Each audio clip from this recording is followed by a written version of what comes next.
Bapak Ibu hadirin yang berbahagia, marilah sama-sama kita ikuti dengan sesama. Untuk itu kepada Al-Mukarram Al-Ustaz Profesor Dr. Haji Ugi Sugiarto disilakan. Tafadhol. Bismillahirrahmanirrahim.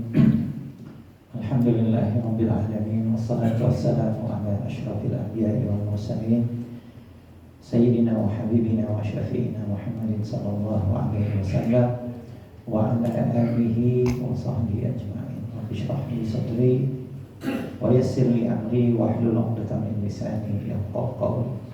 Allahumma iftah lana hikmataka wa anshur 'alaina rahmataka min khazaini rahmatika ya arhamar rahimin.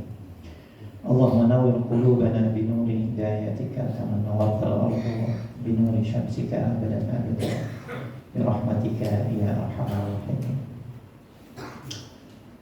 Bapak-bapak dan jamaah salat subuh serta para sesepuh, anggota DPR, Bapak Wakil dari MUI, dan juga Bapak-bapak dari DKM dan juga DNI, seluruh Mufti yang saya hormati. Assalamualaikum warahmatullahi wabarakatuh. Alhamdulillah, saya bersyukur kepada Allah Subhanahu wa taala karena pada pagi hari ini dapat bertemu dengan Bapak-bapak dan Ibu-ibu sekalian, khususnya di atas undangan dari Pak Ridwan Dedi ini, yang saya juga sebenarnya baru berkenalan dengan beliau, ya kan. Ala kulli hal, mudah-mudahan apa yang kita lakukan ini mendapat keberkahan dari Allah Subhanahu wa taala. Amin ya rabbal alamin. Saya diamanahkan oleh beliau untuk membicarakan satu topik yang penting, yaitu mengenai urgensi dan juga peran masjid yang di era globalisasi dalam menjawab tantangan zaman. Saya ingin memulai kesempatan ini dengan mengutip sebuah hadis yang relevan, yang sesuai untuk kita jadikan patokan dan juga acuan dalam kita membicarakan topik ini, dan untuk kita laksanakan seterusnya di kehidupan kita. Ada hadis sahih yang diriwayatkan Imam Bukhari dan Muslim yang menunjukkan kepada kita akan fungsi dan peranan masjid sebagai sarana penaung kita di dunia dan di akhirat nanti.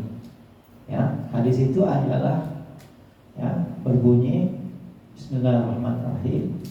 Qala Rasulullah SAW, sab'atun yudhilluhumullah yawmal qiyamati fi dhillihi yawma la dhilla illa dhilluh. Ada 7 golongan yudhilluhumullah yawmal qiyamah, yang Allah akan melindungi mereka, Allah akan menaungi mereka di hari kiamat, fi dhillihi, dalam lindungannya, dalam naungannya, yauma la dhilla illa dhilluh, hari di mana tidak ada naungan dan perlindungan melainkan naungan dan lindungan Allah Subhanahu wa taala. Jadi ada 7 golongan yang akan mendapat perlindungan ketika hari itu adalah hari yang sangat panas, hari yang sangat terik. Tidak ada pelindung dan tidak ada penaung melainkan apa yang akan diberikan oleh Allah Subhanahu wa taala. Dan 7 golongan ini akan mendapat perlindungan Allah. Yang pertama adalah imamun adilun, pemimpin yang adil. Dan yang kedua adalah wasyabun nasya'a fi ibadatillah, pemuda nasya'a fi ibadatillah, yang tumbuh dewasa fi ibadatillah, dalam berubudiyah kepada Allah Subhanahu wa taala, dalam pengabdian kepada Allah Subhanahu wa taala. Kemudian yang ketiga adalah wa rajulun dzakarallaha fi khala'in ya fafadat 'ainahu. Dan juga seseorang yang mengingat Allah Subhanahu wa taala di tempat yang sunyi, di tempat yang sepi. Fafadat 'ainahu, sehingga mengalir air matanya. Dan yang keempat, nah ini mungkin yang relevan dengan kita. Wa rajulun qalbuhu mu'allaqun fil masjid. Dan seseorang yang hatinya itu terikat dengan masjid. Ini yang akan kita bicarakan. Ya. Walaupun semuanya ini penting, ya, kalau kita kupas satu persatu tentu akan panjang. Ya. Kemudian wa rajulani tahabba fillah. Dua orang yang saling mengasihi karena Allah Subhanahu wa taala, yang saling mencintai karena Allah Subhanahu wa taala. Kemudian yang selanjutnya adalah wa rajulun da'athu imra'atun dzata mansabin wa jamalin ila nafsiha qala inni akhafullah. Ya, kemudian seseorang yang diajak oleh seorang wanita yang memiliki kedudukan yang tinggi, memiliki jabatan yang tinggi, dan juga memiliki kecantikan, ya, tetapi dia menolak dengan mengatakan inni akhafullah, sesungguhnya aku takut ya kepada Allah Subhanahu wa taala, sehingga terhindar ya dari perbuatan ya yang keji. Kemudian yang terakhir adalah wa rajulun tasaddaqa bi shadaqatin fa akhfaha hatta la ta'lama shimaluhu ma sana'at yaminuhu. Ya, dan juga seseorang yang tasaddaqa bi shadaqatin, yang memberikan sedekah, akhfaha, yang sedekahnya itu disembunyikan, hatta la ta'lama shimaluhu ma sana'at yaminuhu, sehingga apa yang diberikan ya oleh tangan kanannya itu tidak diketahui oleh tangan kirinya karena ikhlasnya. Ala kulli hal, apa yang kita ingin bicarakan di sini adalah salah satu dari golongan yang akan mendapat naungan dari Allah Subhanahu wa taala adalah wa rajulun qalbuhu mu'allaqun fil masjid. Ya, seseorang yang hatinya mu'allaq, hatinya itu terikat, terkait ya, fil masjid, dengan masjid ya. Dalam riwayat lain wa rajulun qalbuhu mu'allaqun bil masjid idza kharaja minhu hatta ya'uda ilaihi. Ya, seorang yang hatinya itu terikat dengan masjid ya, apabila ia keluar darinya lantas dia kembali lagi ke masjid, dia selalu ya pulang pergi bolak-balik ke masjid. Persoalannya apa yang dilakukan oleh orang ini di masjid?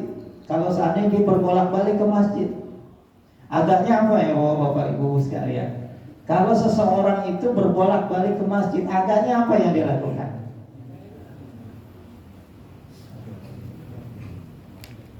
Tentu dalam bayangan kita sholat ya. Oh, sholat itu hanya salah satu saja sebenarnya yang menarik orang ke masjid.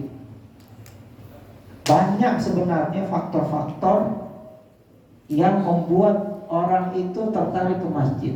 Dan inilah fungsi kita yang akan kita bicarakan pada hari. Bagaimana kita mencari jalan supaya orang itu tertarik ke masjid, sehingga hatinya itu tadi itu mu'allaqun fil masjid ataupun mu'allaqun bil masjid. Hatinya itu tertarik, tertambat, terikat dengan masjid, sehingga dia ulang pergi ke masjid. Ya, masjid ini tidak semestinya masjid jami ya. Kalau ini kan masjid jami ya, masjid yang digunakan untuk sholat Jumat. Musola itu pun sebenarnya masjid, tapi itu bukan masjid jami. Sehingga kalau kita masuk musola pun disunatkan untuk tahiyatul masjid ya. Ya, bukan tahiyatul musola, tetap kita namakan tahiyatul masjid juga, karena dia adalah tempat sujud. Ya, jadi apa agaknya yang dilakukan oleh orang ini, ya, dan kita bisa menjadi salah seorangnya. Of course kita mungkin susah untuk menjadi imam yang adil, kita susah untuk menjadi yang lainnya. Tetapi sebenarnya kita bisa nih menjadi rajulun qalbuhu mu'allaqun bil masjid. Seorang lelaki, ya, seseorang lah ya, yang hatinya itu tertambat, terikatnya dengan masjid.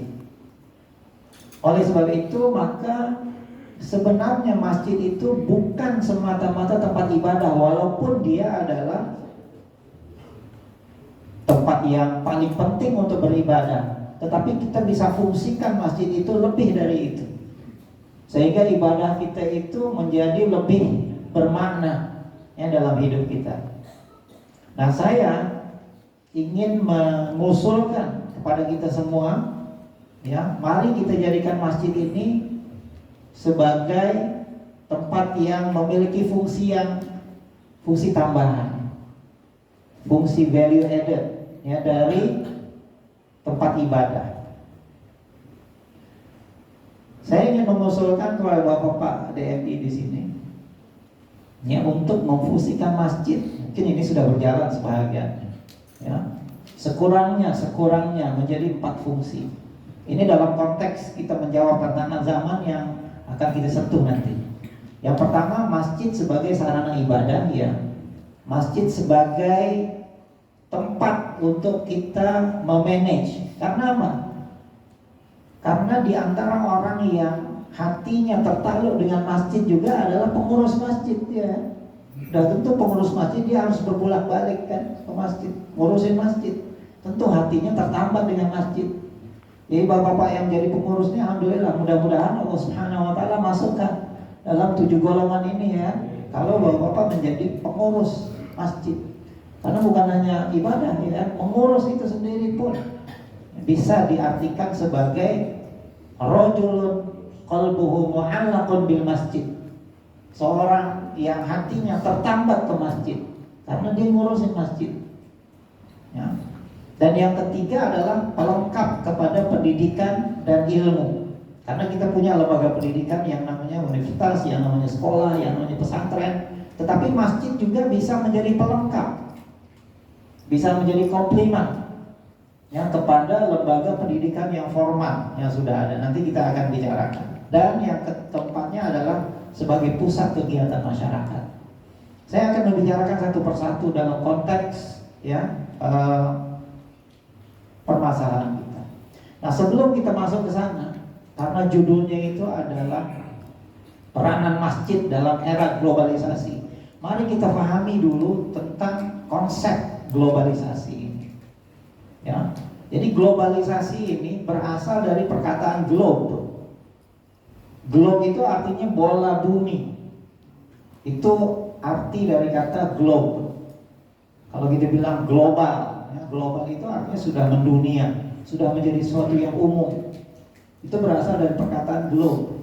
Maka dari perkataan globe ini ada istilah globalisasi, artinya mendunia, ya, mendunia.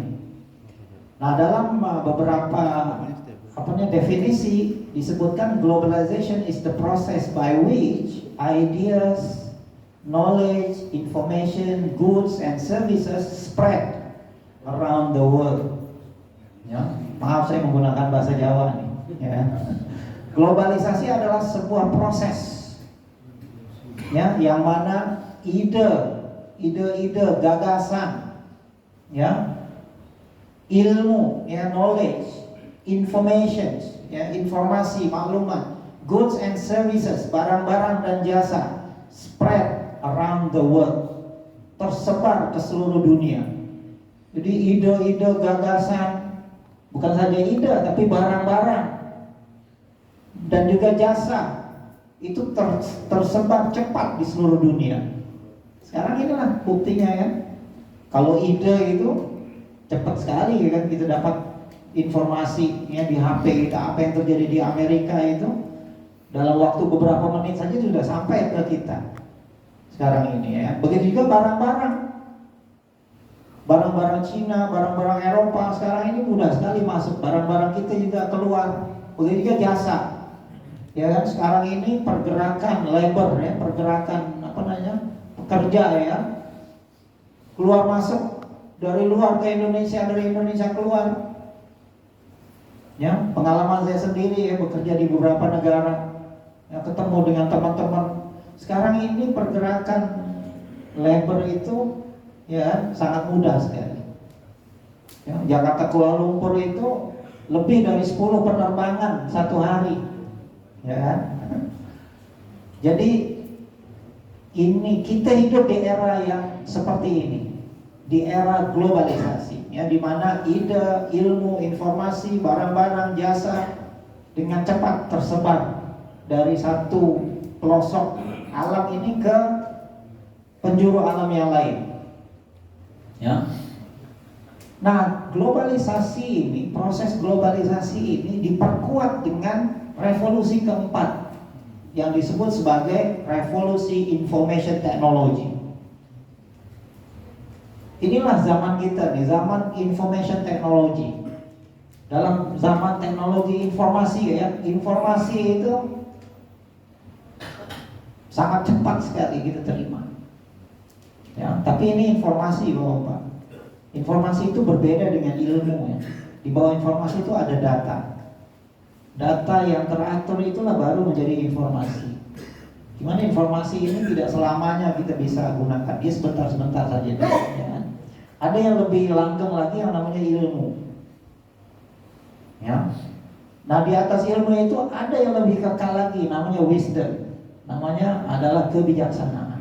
Nah kadang-kadang kita keliru nih antara informasi, ilmu dengan wisdom.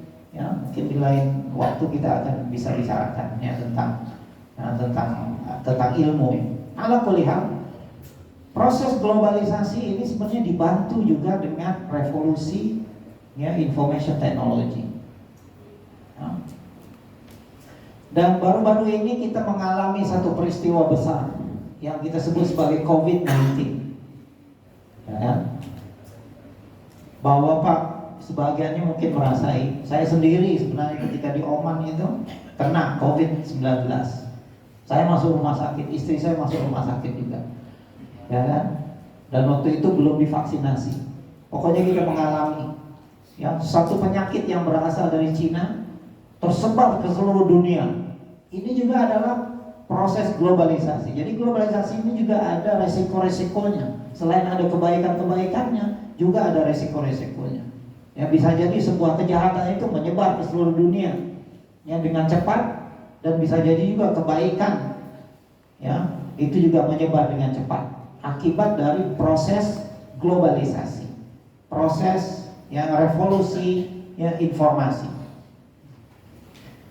Nah dari sini telah lahir satu generasi baru, generasi anak muda yang disebut sebagai Gen Z. Pernah dengar kan? Gen Z. Z ini singkatan dari Zoom, generasi Zoom. Zoom ini belum ada di zaman kita Pak waktu lahir. Ya, Zoom ini di zaman sekarang, di zaman anak-anak kita. Bukan, saya juga punya 5 orang anak dan juga punya 3 cucu. Cucu saya juga udah main udah main laptop seperti mana cucu-cucu bapak ya, udah main laptop, sudah main ya, sudah main macam-macam. Mereka inilah yang disebut sebagai generasi Zoom. Ya. Dalam generasi Zoom ini mereka sudah menggunakan istilah-istilah mereka sendiri. Banyak istilah-istilah yang berkembang. Ada istilah FOMO. Pernah dengar ya FOMO kan? Ini singkatan, fear of missing out. Yes, fear of missing out. Takut kalau anak-anak itu ketinggalan informasi. Makanya tiap hari mereka melihat HP karena takut ketinggalan informasi dan mereka akan ikut itu informasi yang berkembang. Fenomena ini disebut sebagai fenomena FOMO. Ada lagi yang disebut sebagai brain rot. Brain rot nih kalau dari segi bahasa artinya kebusukan akal, kebusukan otak. Otak kita itu membusuk. Artinya apa? Artinya anak-anak itu disuguhi dengan informasi-informasi yang sebenarnya tidak begitu bermanfaat. Tapi mereka itu dipenuhi dengan berbagai informasi.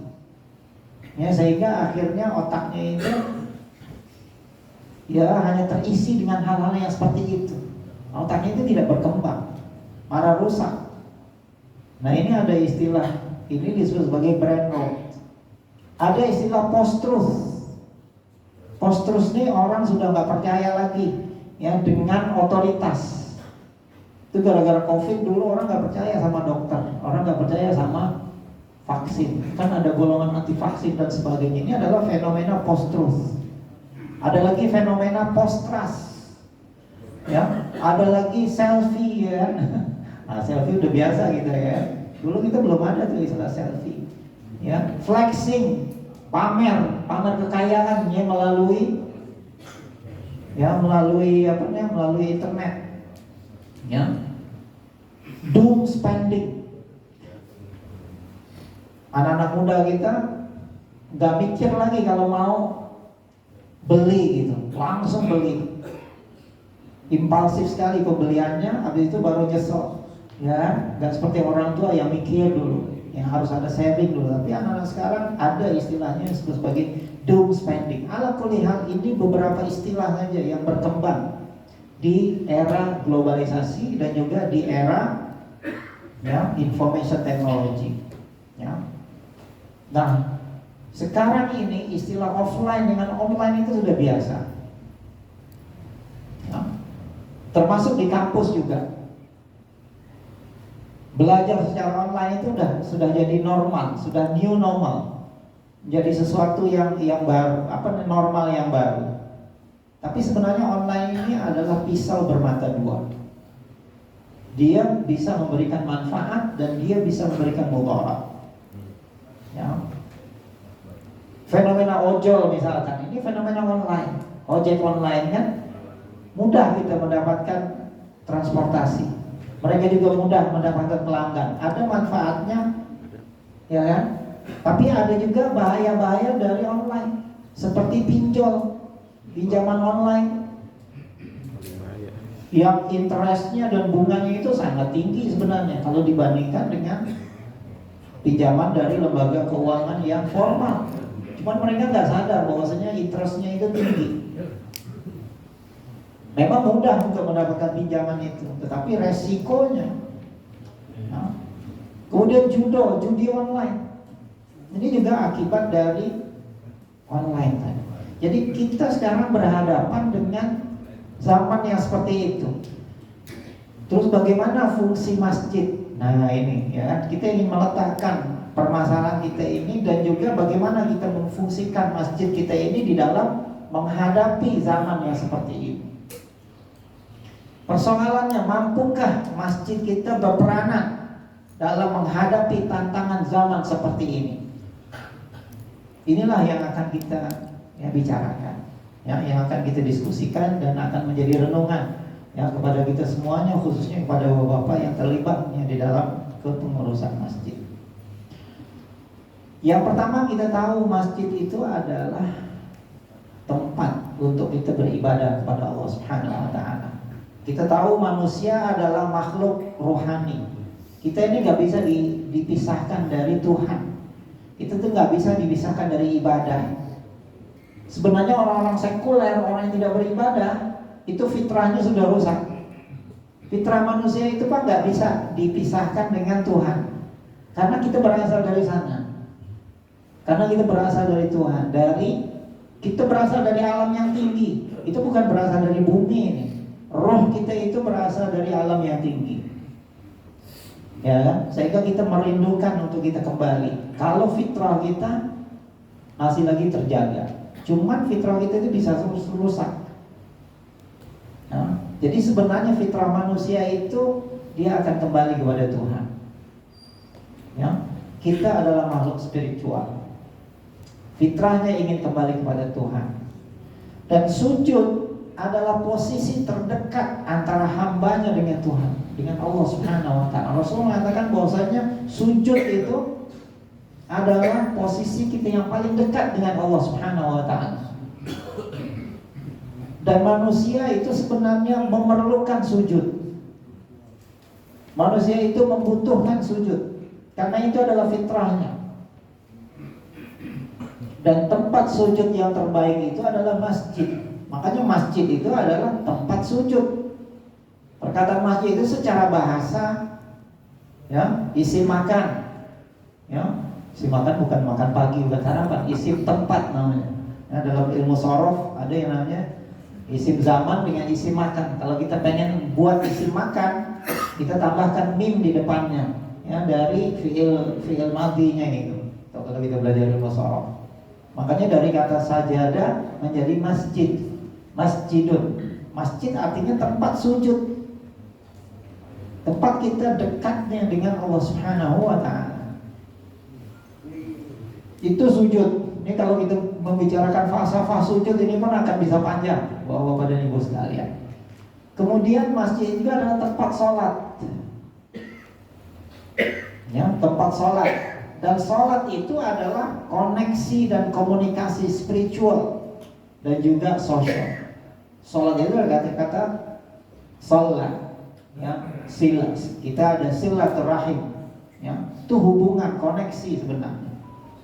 Sekarang kita main HP kan, cari wifi, ya, cari hotspot, connected, ya, connected, ya, terhubung, ya.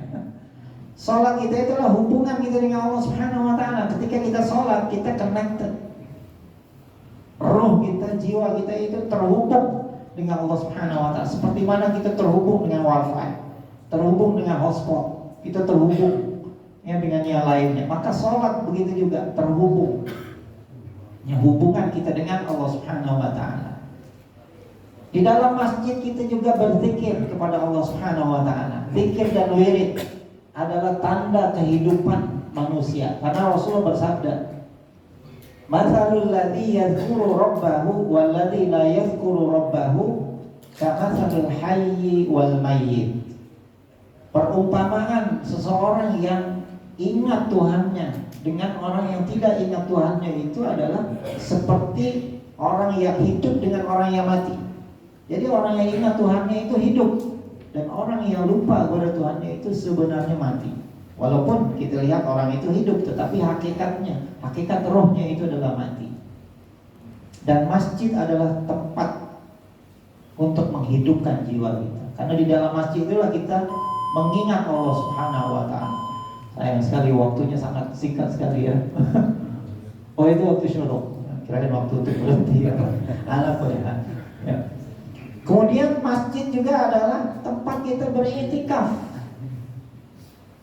Iya kan? Kita iktikaf di mana, Pak? Di masjid. Wa antum akifuna fil masajid. Tempat kita beriktikaf. Ya. Enggak ngapa-ngapain. Cuman masuk saja ke masjid itu dianggap ibadah kepada Allah Subhanahu wa ta'ala. Iktikaf. Dalam mazhab Syafi'i walaupun sebentar iktikaf itu enggak kenapa. Ya, walaupun cuma 1-2 menit, kalau kita niat iktikaf itu sudah dianggap iktikaf dalam mazhab Syafi'i.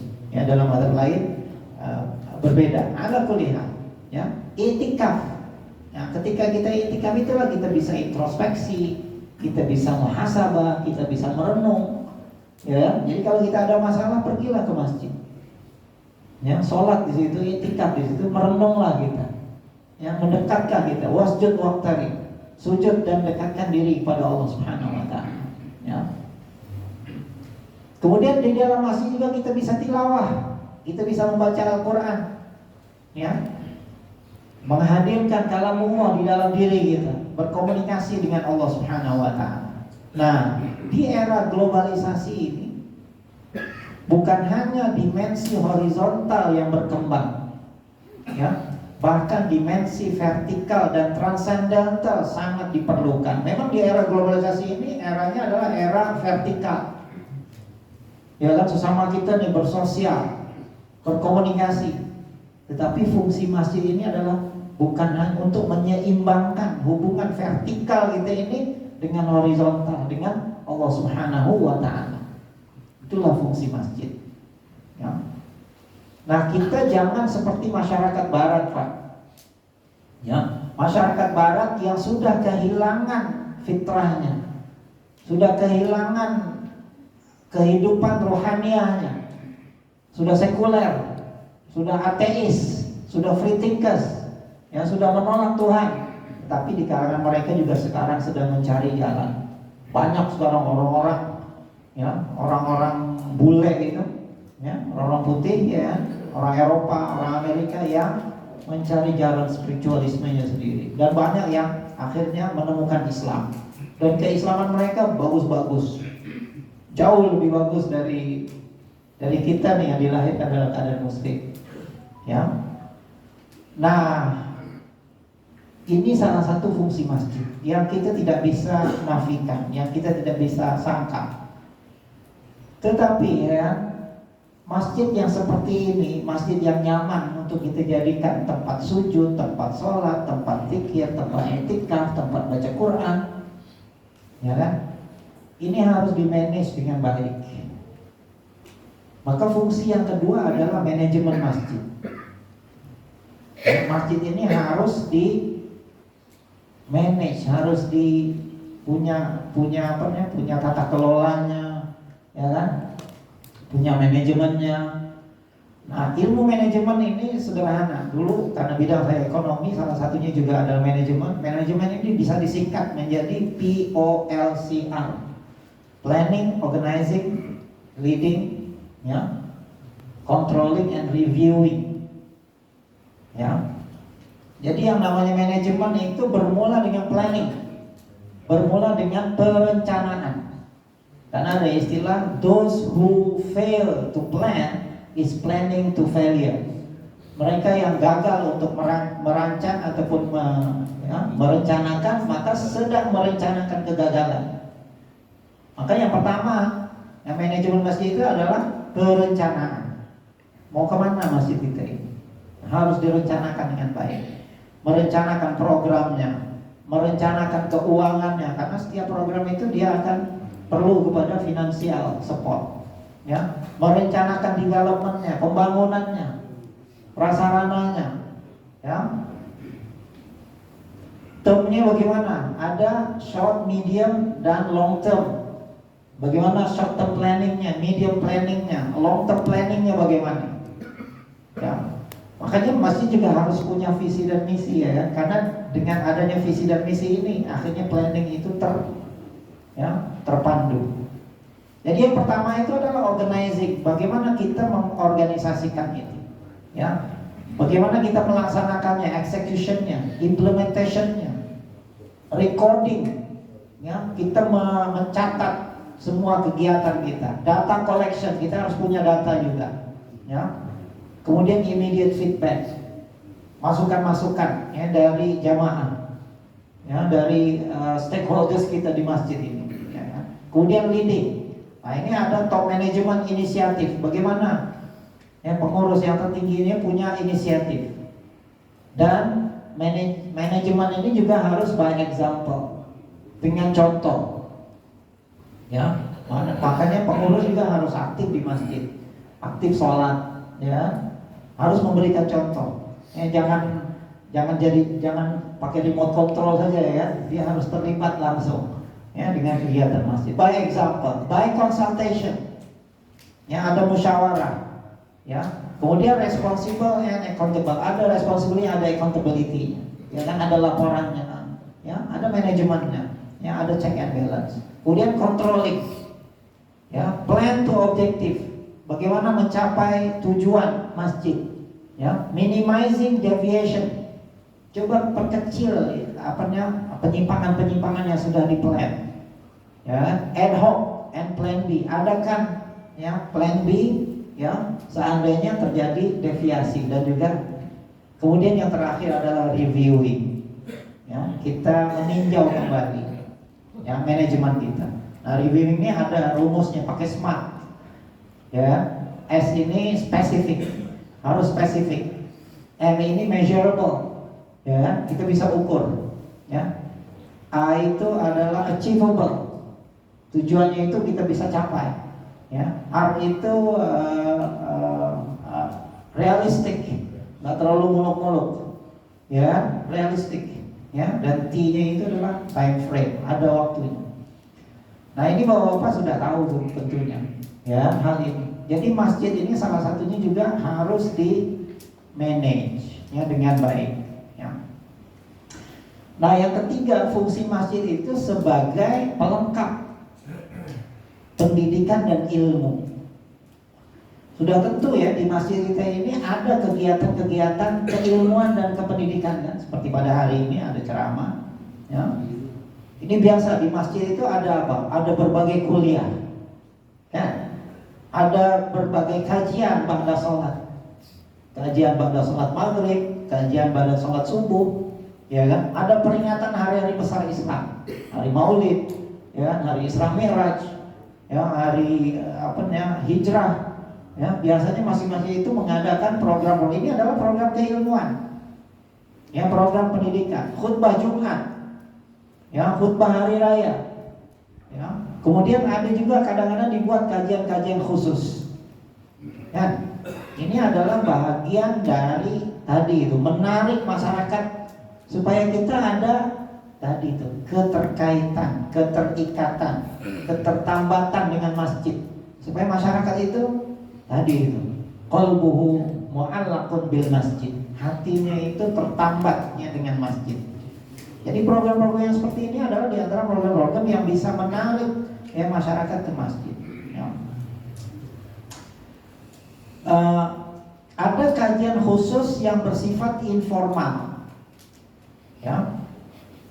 Karena apa? Karena masjid kita ini adalah pelengkap ya kepada lembaga pendidikan yang sudah ada, sekolah, pesantren, universitas. Tapi masjid kita ini nggak bisa tentunya menggantikan fungsi mereka, karena di universitas, di pesantren itu ada kurikulumnya, ya kan, ada asesmennya, kemudian ada pemerikatannya, dan itu nggak bisa gitu buat di masjid yang seperti itu, ya kan? Karena masjid berbeda ya, tapi dia bisa melengkapi, ya. Begitu juga masjid juga bisa mengadakan program latihan khusus keterampilan, misalnya keterampilan dengan tentu yang diperlukan oleh masyarakat ya, seperti keterampilan tentang IT, penggunaan komputer ya, kemudian khusus tertentu, literasi keuangan. Nah, ini juga perlu ya, terutama keuangan Islam misalkan, sehingga anak-anak muda kita tidak terjebak ya dengan pinjol ya, dan juga judi online. Ini gara-gara mereka tidak paham tentang literasi keuangan. Sebenarnya dalam ilmu keuangan ini ada resiko-resiko, ada ilmunya, ada sistemnya yang kita harus tahu. Ya, bank itu kalau ngasih pinjaman itu sudah dipelajari tentang psikologi, ya kan, tentang kecenderungan, ya. Jadi kalau kita ngutang itu udah ada sistemnya. Jangan dianggap hutang itu biasa, tidak, ya, dia udah ada sistemnya. Jadi hati-hati anak muda ya kalau berhutang, terutamanya melalui ya, pinjol ini. Jangan dianggap mudah. Itu bisa bangkrut itu gara-gara ya, kita bisa dinyatakan bangkrut.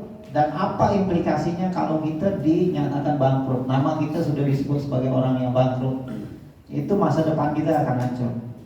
Ya, ini gara-gara kita tidak memahami tentang literasi ya keuangan. Bisa kita adakan hal itu. Ya. Tahsin, ya, tajwid, banyak sebenarnya kegiatan-kegiatan yang kita bisa lakukan ya sebagai sarana pendidikan dan keilmuan. Nah, tujuan di masjid itu bukan untuk employment. Kalau universitas, sekolah mungkin tujuannya untuk employment kan, untuk cari kerja kan. Tapi pendidikan di masjid itu bukan untuk employment, tapi untuk self improvement. Ya, untuk kita mencari peningkatan diri. Nah, ini kita bisa menarik masyarakat, karena masyarakat juga pengen mengembangkan dirinya. Jadi kita tawarkan kursus-kursus, latihan-latihan yang bisa mengembangkan diri mereka, ya, yang bisa membantu kehidupan mereka. Nah, memang ada tantangannya. Di antaranya adalah mencari tenaga ahli dan profesional. Nah, kita harus tahu nih teman-teman kita, ya kan? Dan biasanya kita juga bersedia ya terjun ke masyarakat. Kalau di universitas itu ada yang namanya pengabdian masyarakat ya. Pengabdian masyarakat itu bagi dosen itu salah satu tridharma. Dosen itu bukan hanya mengajar, dan juga meneliti, tetapi ada satu bidang yang dosen harus lakukan, pengabdian masyarakat. Ya, jadi bapak-bapak biar tahu tuh. Jadi kalau dosen itu diundang oleh masyarakat, insya Allah dia akan ini, karena itu bahagian dari tridharma dosen, mengabdi kepada masyarakat. Nah, mereka ini adalah tenaga profesional yang bisa digunakan untuk membantu masjid kita mengembangkan ini. Makanya harus ada kerjasama. Ya, pihak manajemen itu harus kerjasama dengan dosen, dengan universitas, sehingga ya nanti dosen-dosen itu bisa melakukan ya, pengabdian masyarakat. Ya, jadi kita harus mencari tenaga ahli profesional. Ya, harus difikirkan juga unsur waktunya, fasilitas. Ya, fasilitas di masjid, alat bantu belajar dan mengajar, pusat sumber dan pustakaan, bisa juga kita online. Ya, nah sebenarnya banyak yang kita bisa lakukan ya, di masjid ini untuk tadi fungsi sebagai pelengkap ya, sarana pendidikan tadi. Dan yang selanjutnya yang keempat adalah fungsi kemasyarakatan.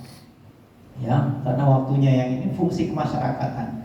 Jadi masjid itu juga bisa menjadi sarana kegiatan masyarakat.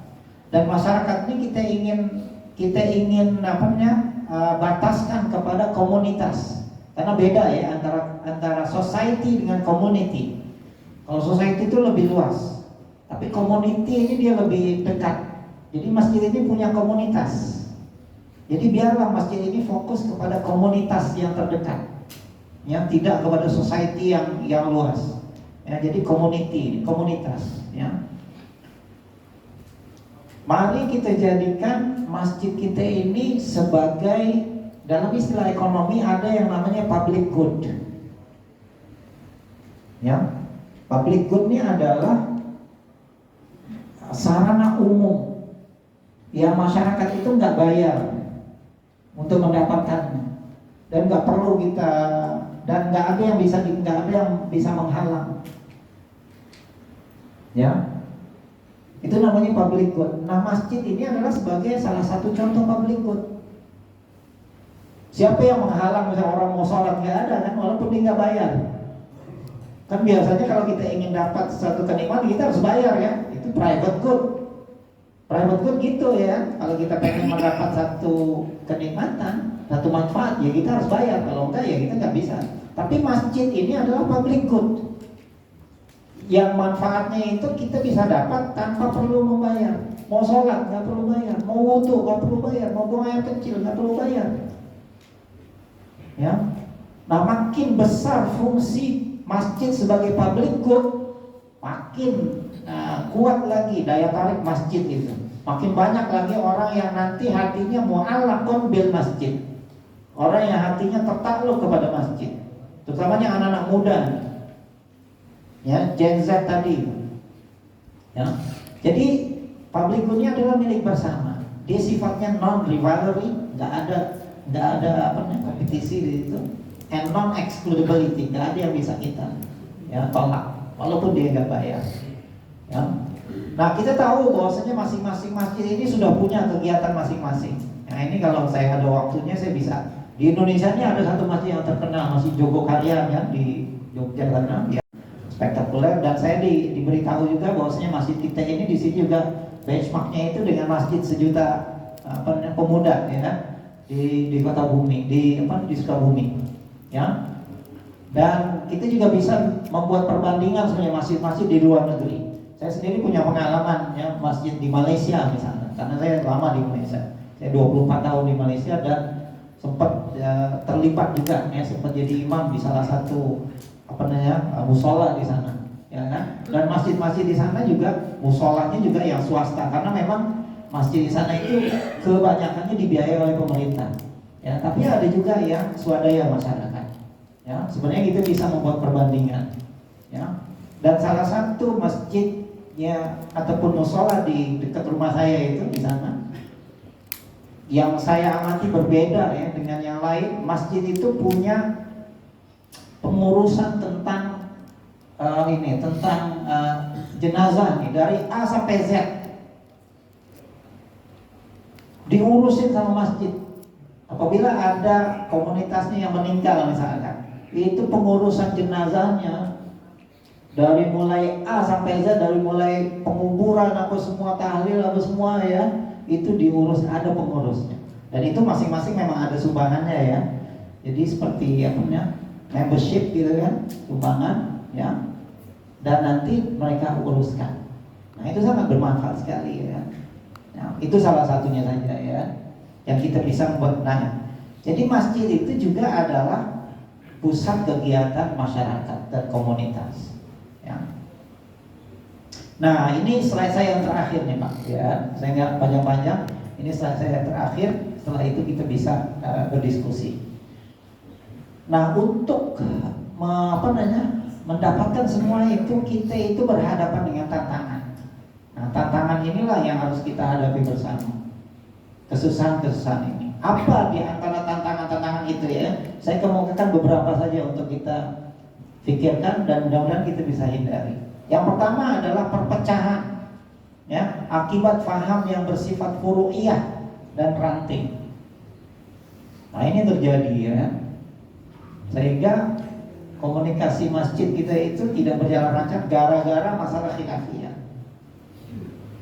Ya, kita tahu dalam Islam masalah khilafiyah ini ada tempatnya, bukan semua. Masalah dalam agama ini usul semua, tidak. Ada masalah-masalah ini sebagai masalah yang ranting. Makanya kita ada mazhab. Kenapa mazhab dalam Islam itu muncul? Karena nggak bisa direkonsiliasi lagi, harus memilih sudah. Yang ini memilih yang ini ya. Dua-duanya punya dalil yang kuat, baik dari Al-Quran ataupun dari hadis.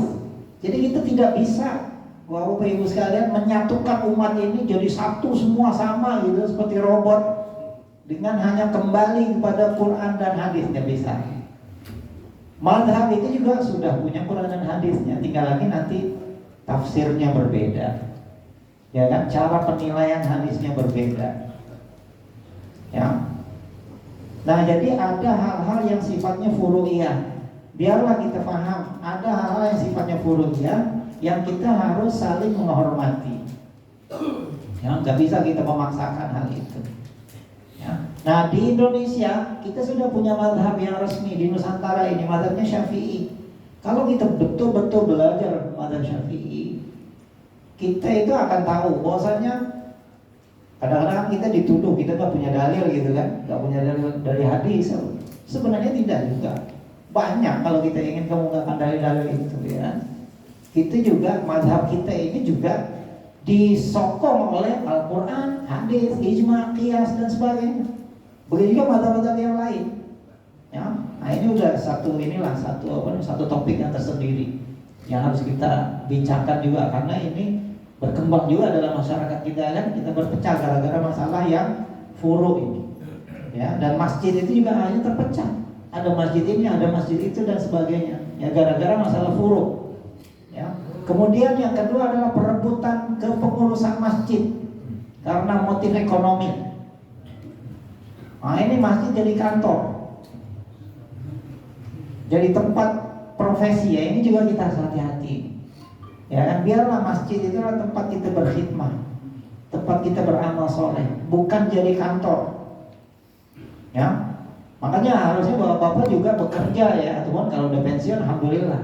Ya. Kecuali kalau memang kita menggaji nantinya, itu ada sistemnya sendiri. Bagaimana kita menggaji staf kita yang sepenuh waktu ya bekerja di masjid, itu pun nggak kenapa, tidak ada masalah. Ada imam yang tetap, ada muadzin yang tetap, ada yang membersihkan masjid, yang memelihara masjid. Itu memang kita perlu itu manajemen, itu perlu ada financial management, ya kan? Nah itu. Nah, ini juga mudah-mudahan kita pikirkan.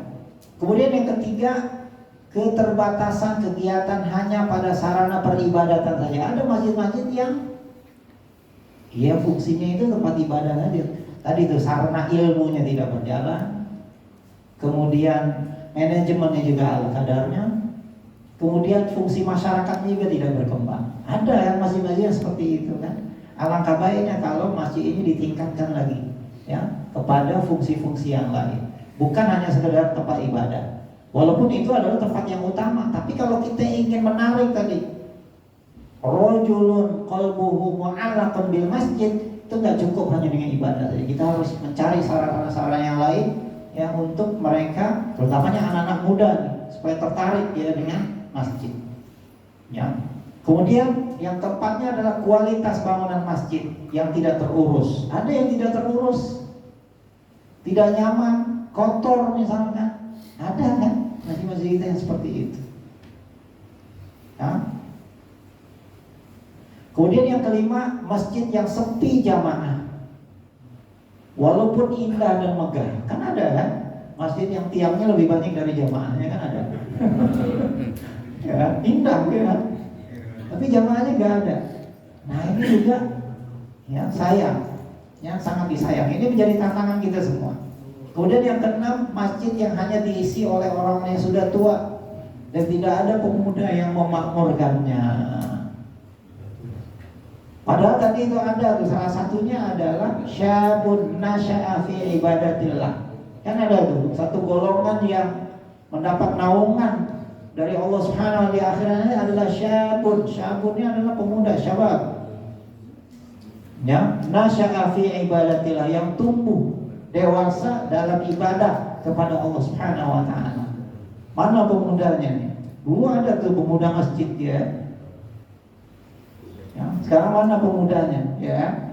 Nah, kadang-kadang ini kita harus lihat juga nih, orang tua juga harus tadi, ya, mungkin masih harus dikasih wifi ya supaya anak-anak muda ini pada datang ya. ada ini di masjid, tapi harus dikawal juga. Ya, anak kuliah kita harus mencari jalan.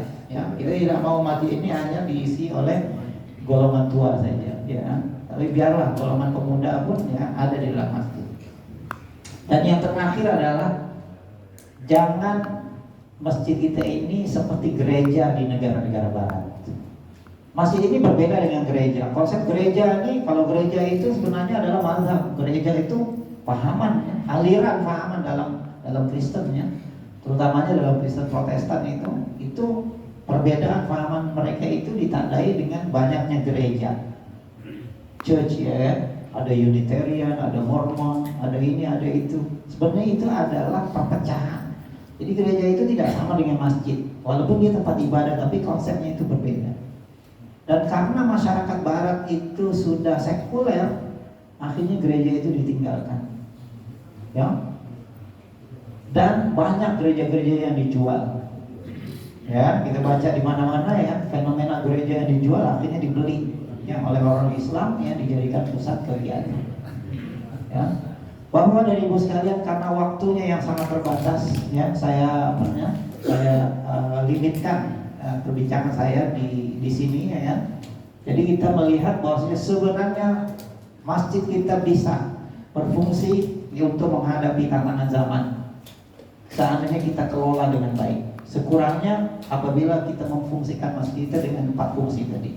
Fungsi ibadah ya, ada manajemen yang baik, kemudian fungsi pelengkap pendidikan dan keilmuan, kemudian fungsi kemasyarakatan dan komunitas.